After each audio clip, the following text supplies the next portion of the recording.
नवी मुंबई महापालिकेच्या सुजाता पाटील महापौर सुजाता पाटील यांची बिनविरोध निवड झाली आहे। उपमहापौरपदी दशरथ भगत यांची निवड करण्यात आलेली आहे। शिवसेनेच्या उमेदवारानं अर्ज मागे घेतल्यानं बिनविरोध निवड झालेली आहे।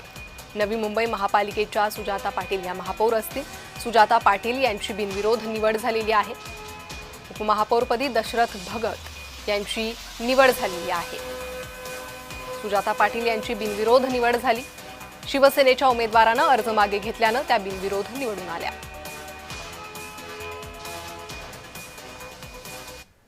देवेंद्र फडणवीस साहेब, माननीय रवींद्र चव्हाण साहेब, माननीय गणेश नाईक साहेब आणि सर्व कोर कमिटी, आमचे जिल्हाध्यक्ष असतील, सर्वांची चर्चा करून योग्य व्यक्तीला तिथे बसवावं। आता योग्य तर सर्वच आहेत, परंतु शेवटी निर्णय घेताना काहीतरी गोष्टींची त्या ठिकाणी बेरीज वजाबाकी जे काय असतं, गणित असतं, ते गणित मांडलं जातं।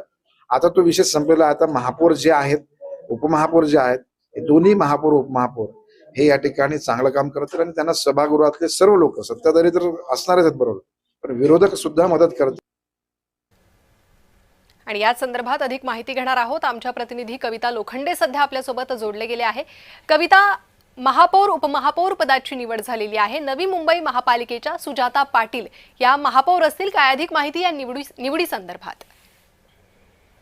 नक्कीच प्रणिता, गेल्या काही दिवसांपूर्वी महापौर पदासाठी निरीक्षण जाहीर झालं, त्यानंतर भाजपकडून जे आहे ते अर्ज दाखल करण्यात आले। भाजपचाच महापौर म्हणून सुजाता पाटील यांची बिनविरोध निवड करण्यात आलेली आहे, तर उपमहापौर म्हणून दशरथ भगत यांची बिनविरोध निवडणूक जी आहे ती आज पार पडलेली पाहायला भेटते। एकूणच नवी मुंबई महानगरपालिकेमध्ये गेल्या 6 वर्षापासून प्रशासकाची नियुक्ती होती आणि आता जे आहे महापौर बसल्यानंतर कामकाज जे आहे ते महायुतीच्या माध्यमातून होणार असल्याच्या प्रतिक्रिया ज्या आहेत त्या माजी खासदार संजीव नाईक यांनी व्यक्त केलेल्या आपल्याला पाहायला भेटतात। आणि एकूणच आता जे आहे ते सुजाता पाटील आणि दशरथ भगत बिनविरोध निवड झालेली आपल्याला पाहायला भेटते। प्रणिता जी, कविता धन्यवाद या सविस्तर माहितीसाठी।